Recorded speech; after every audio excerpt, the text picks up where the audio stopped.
ডাকসু নির্বাচনে এবার নতুন প্যানেল ঘোষণা করেছে বাংলাদেশ গণতান্ত্রিক ছাত্র সংসদ। বৈষম্য বিরোধী শিক্ষার্থী সংসদ নামে এই প্যানেলে নেতৃত্বে আছেন বৈষম্য বিরোধী ছাত্র আন্দোলনের সাবেক 2 সমন্বয়ক। ভিপি পদে মনোনয়ন পেয়েছেন আব্দুল কাদের এবং জিএস পদে আবু বাকের মজুমদার। শহীদ ফারহান ফায়াজের স্মৃতিকে ধারণ করে এই ঘোষণা দিয়েছেন তার বাবা শহীদুল ইসলাম ভূঁইয়া।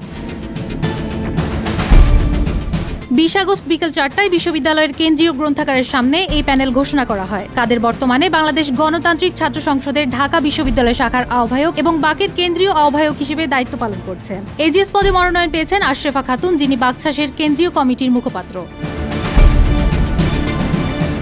প্যানেলের বিভিন্ন সম্পাদকীয় পদে মনোনয়ন পেয়েছেন সংগঠনের সক্রিয় কর্মীরা। এর মধ্যে সাহিত্য সংস্কৃতি, সমাজসেবা, মুক্তিযুদ্ধ, আন্তর্জাতিক, ক্রীড়া, আইন, মানবাধিকার, বিজ্ঞান প্রযুক্তি, স্বাস্থ্য পরিবেশ, ক্যারিয়ার উন্নয়ন ও ছাত্র পরিবহন সহ গুরুত্বপূর্ণ পদে মনোনয়ন ঘোষণা করা হয়। তবে গবেষণা ও প্রকাশনা সম্পাদক পদটি শূন্য রাখা হয়েছে। 2024 সালের 15 জুলাই ছাত্রলীগের হামলায় আহত সানজিদা আহমেদ তন্নির সম্মানে এ পদে কাউকে মনোনয়ন দেওয়া হয়নি, বরং তার প্রতি সমর্থন জানানো হয়েছে।